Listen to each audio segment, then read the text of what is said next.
नमस्कार, मैं मोहम्मद आसिफ और आप देख रहे हैं नेक्स्ट नई न्यूज। बृजभूषण शरण सिंह का मामला हमारा आप जान रहे हैं, 18 तारीख को फिर से कोर्ट में पेश हुई है। लेकिन सवाल ये है कि उन्हें जमानत मिलेगी या फिर उन्हें जेल भेजा जाएगा, ये सबसे बड़ा सवाल। ये सवाल दर्शकों मैं इसलिए कह रहा हूं क्योंकि दरअसल मामला ये है कि बृजभूषण शरण सिंह के खिलाफ सबूत गवाह भी मिल चुके हैं और इसको लेकर इस मसले पर किस तरीके से कांग्रेस पार्टी ने जमकर खदेड़ा, हमला बोला, वो अब सुनने और समझने का वक्त आ गया। जरा देखिए क्या कुछ कह रहे हैं। अभी थोड़ी देर पहले अमित शाह की दिल्ली पुलिस ने 1000 पन्ने की एक चार्जशीट दायर करी है यौन शोषण के गंभीर आरोपों में घिरे हुए बृजभूषण शरण सिंह के खिलाफ। भाजपा के बाहुबली नेता, रेसलिंग फेडरेशन के चीफ, भारतीय जनता पार्टी के सांसद अमित शाह की आंखों के तारे।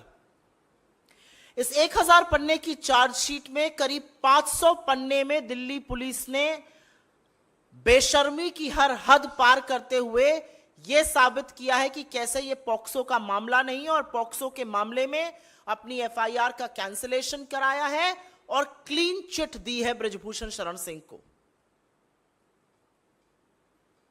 मैं आपके सामने एक बात रखती हूं और यह फैसला देश की जनता करेगी। एक अवयस्क लड़की इतने बड़े आदमी के खिलाफ पॉक्सो की शिकायत दर्ज करती है, यौन शोषण का आरोप लगाती है और फिर सारा तंत्र, सारी पुलिस, इस देश की सत्ता, इस देश की सरकार, सरकार के मंत्री, सरकार के सांसद मिलकर एक तरफ उस लड़की के खिलाफ खड़े हो जाते हैं और संरक्षण बृजभूषण शरण सिंह को दिया जाता है और उस लड़की को गलत साबित करने पर लोग तुल जाते हैं। सारा तंत्र एक तरफ है और उसके बाद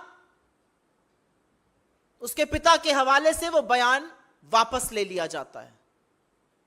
यह देश की जनता तय करे कि क्या प्रभाव के तहत यह किया गया, क्या सत्ता का दुरुपयोग किया गया, क्या सारा तंत्र एक आदमी को बचा रहा था। क्योंकि अब एक बात साफ है, भारतीय जनता पार्टी का जो नारा है बेटी बचाओ बेटी पढ़ाओ, वो है बेटी डराओ और बृजभूषण बचाओ।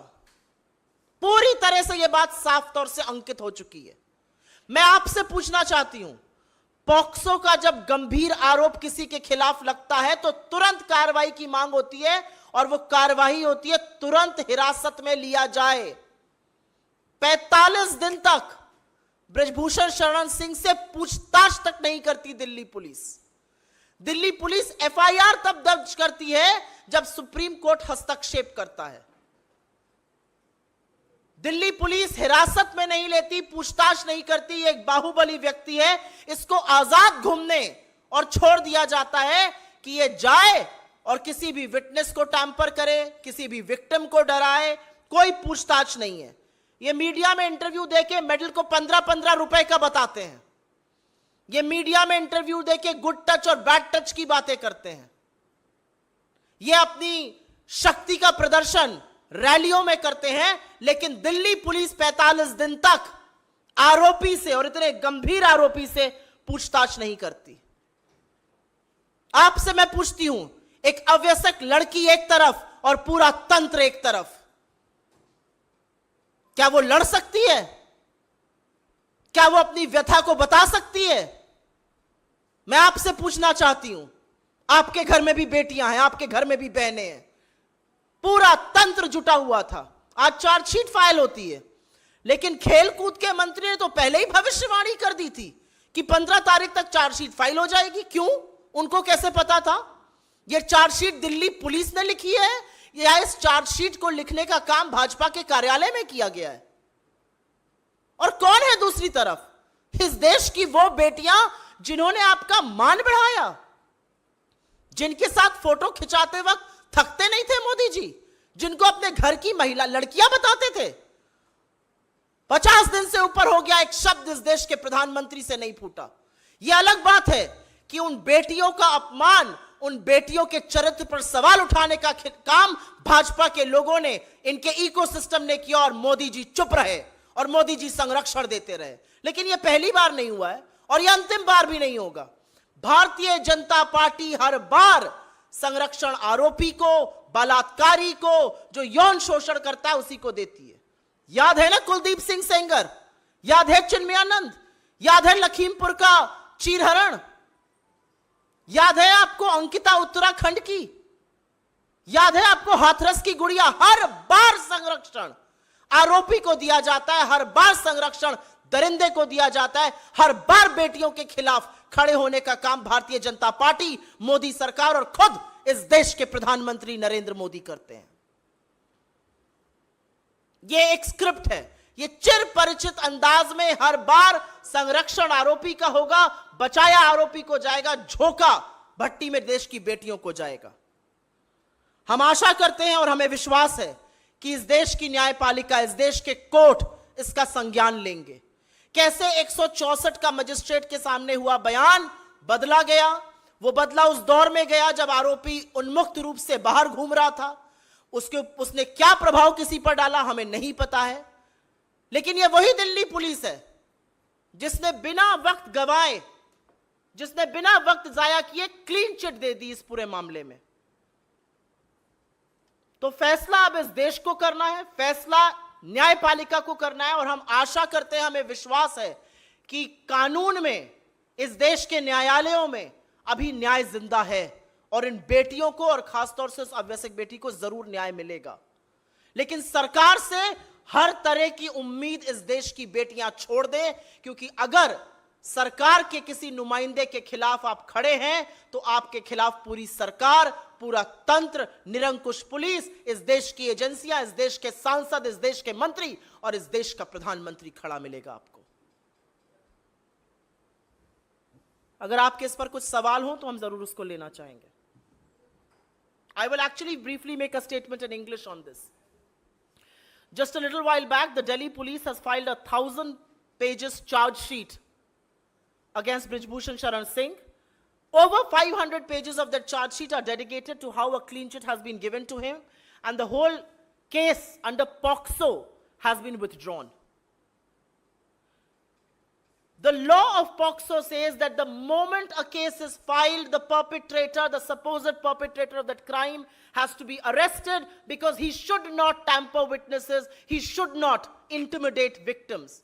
Nothing of that sort happened with the BJP MP. Nothing of that sort. He was at large, absolutely free for 45 long days. He could have done anything. He was giving television interviews, calling the medalists 15 available for 15 rupees. He was talking about good touch, bad touch. He was talking about how he's going to teach a lesson to people. Not a word from the Prime Minister or the Home Minister of this country. The same Delhi police that took a month to file an FIR in the first place and had to do so after the Supreme Court's intervention was very quick to give a clean chit. But the reality is that when you have a man as strong and as powerful as Brijbhushan Sharan Singh and the entire government, the entire system, the agencies, the police, the MPs, the ministers all standing with him, what chance does a minor girl have to seek justice? That's the question people of this country and all of you should answer today. I also think it's a pattern, it's a script. Whenever there is a crime against women, whenever, the BJP will always be found standing with the perpetrator of the crime and never with the girl. You begin with Kuldeep Singh Sengar, you Hathras, you go wherever. A woman means she's alone because the government, Modi, is solidly the perpetrator of crime, and this is no exception either. But we do hope that the courts in this country are going to take cognizance of this matter. The courts of this country will take cognizance of the matter that for 45 long days, the MP was not questioned once. The courts will take cognizance of the fact that the magistrate statement changed twice. Under what circumstances, the courts will look into this. The courts will take cognizance of the fact that India's most decorated athletes were brutally beaten up by the same Delhi police, intimidated, dragged on the streets of Delhi, and the government kept absolutely quiet. That's the reality of this case. the Delhi police, along with its Master-in-Chief Amit Shah, stand exposed. But today I hate to say that the man who stands exposed completely before this country is India's elected Prime Minister, Narendra Modi, for his complicity, for his silence, and for the patronage he offers to perpetrators of crime. आपने खुल्लम खुल्ला कांग्रेस बृजभूषण शरण सिंह के मामले पर BJP के साथ साथ मोदी सरकार की धज्जियां उड़ा रहा है। योगी जी से सवाल पूछ रहा है, दिल्ली प्रशासन से सवाल पूछ रहा है, देश की बेटियां जो बेबस हुई उनसे सवाल पूछ रहा है कि क्या वो सवाल पूछते पूछते इंसाफ मांगते मांगते मर जाए। अब दर्शकों, कोर्ट में जो पेशी होने वाली है, अगर उनको गिरफ्तार या जेल नहीं भेजा गया तो वाकई में ये शर्मनाक और चिंता का विषय होगा कि आखिर ऐसा क्यों हो रहा है। देश दुनिया की बड़ी खबरों के लिए देखते रहे नेक्स्ट 9 न्यूज़। नमस्कार।